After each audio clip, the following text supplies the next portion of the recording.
Hey woodworkers, welcome to the shop. So you can see we have finally gotten electrical in here. You can see by the lights, they are extremely bright and whenever I'm working out here real late. We've got all new electrical outlets. All of them are labeled, nice having brand new electrical. Go on to any machine you want and turn it on. Which is, oh man, that is sweet. But each electrical outlet is 20 amps. I wouldn't go anything less than that for 110. Every machine acts so much different. Now I'm no longer running off of extension cords. I really notice it with the table saw and joiner. But I mean, you just flip it on and boom, it's like instant. Before you'd have to wait a couple seconds, a lot longer than what you had to there just to get it going. But all of them are 20 amp. You don't really have to worry about popping a breaker or anything. Just stalling the machine is really the only thing you have to worry about. And every other electrical outlet is another circuit. So, you know, say this would be circuit 1. This 110 out here would be number 2, back to number 1, back to number 2, going down the whole shop. Then another new thing I'm sure you're seeing is the cabinets. I'm coming home from work one day and I see this guy that has brand spanking new cabinets sitting out by the road, and I look at him. And you know, boy, I was thinking to myself, boy, that would work great for the shop because we were needing cabinets. Originally, I was just gonna make them and then customize them to fit, you know, in between each electrical outlet. So I ended up buying, I think, like 10 or so, maybe another. I might be mounting another one up here that would go, like I say, above the refrigerator. Put one up here because I don't have very much room between that and the back of the drill press. But I have so much more storage now. As you can see, I've got all kinds of stuff in here. Got my router stuff, tongue oil. Let me tell you, I love that stuff. That stuff is awesome. Nailers.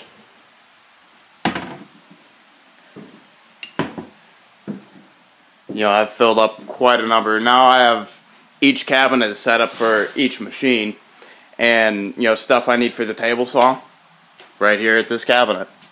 You know, I no longer have to now run to the workbench to find the wrenches, and then can't find the wrenches. But I got the guard, an extra belt, push block, dado blades, a couple extra blades there.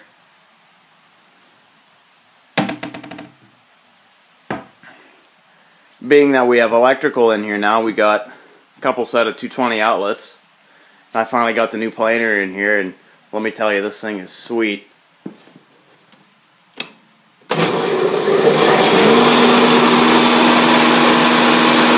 Pretty quiet too.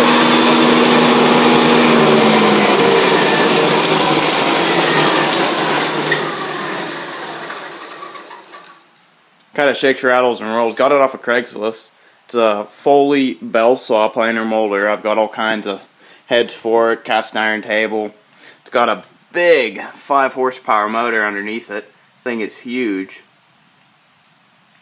V-belt drive. As you can see, I've got bagged up back here is all kinds of shavings. I give them to a buddy of mine that has them and he uses for his horses. He says he won't take walnut, which I don't blame him.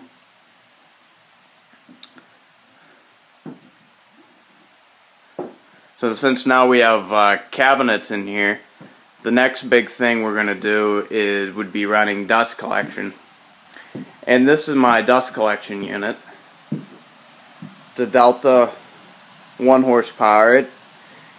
I don't know if it's got the power to be able to run lines going all the way down the shop to all the machines and be able to pull out the chips from the planer.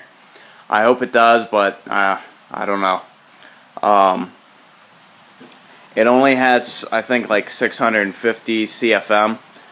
I've seen a lot larger in a couple thousand. I've heard people say this is more of a tool you hook up, say you need it for a table saw, you hook it to the table saw and you leave it there. Or you go to your planer and move it there, and I don't know if I really want to do that.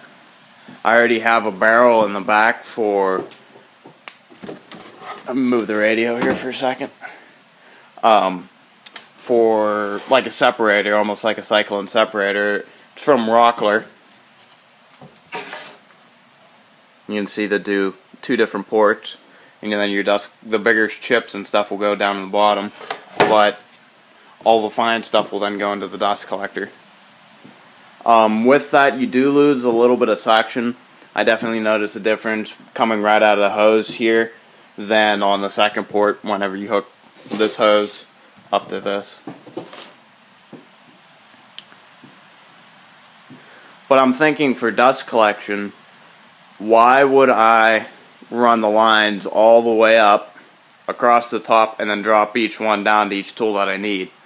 You know, being here now with the loft, I wouldn't be able to run a line now because I have a cabinet in the way here. I'd have to drop it down and come around, or I have to go up and through the loft and move some of my lumber from the loft and then make a hole in the loft to have a drop down. After thinking about it, I think instead of running it real high, I think I'm just going to run the dust collection lines underneath the cabinets and underneath the electrical outlets. Then, you know, the dust collector no longer doesn't have to take it up as high, and they can leave it down below. You'd have your blast gates right here. It's less piping, almost less everything.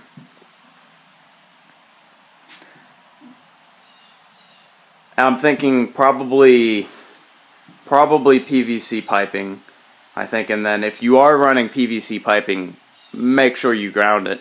If not, it could catch fire with the static from the planer. Being the planer makes the most amount of chips, and then second would be the joiner if you're face joining. But I noticed the video is getting kind of long here, so I'm gonna do a quick look around.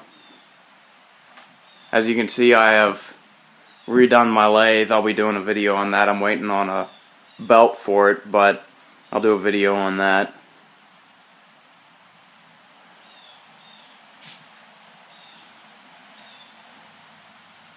I've moved my drill press in the dust collector. I've swapped spots. It's a little bit better this way.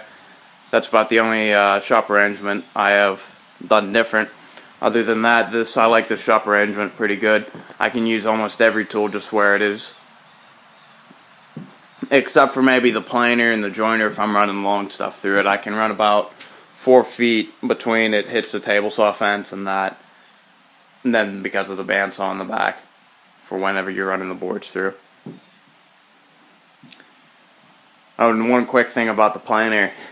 This thing's got so much power, and being that it's only, I think it's like 12 3/8 of an inch wide, you can probably take off a good 1/4 inch on maybe a 3 or 4 inch board and don't even have to worry about stalling the machine. It's one of the nice things about having 5 horsepower. But here's the shop, and thank you for watching. If you have any questions, leave a comment down below, or don't be afraid to message me on YouTube.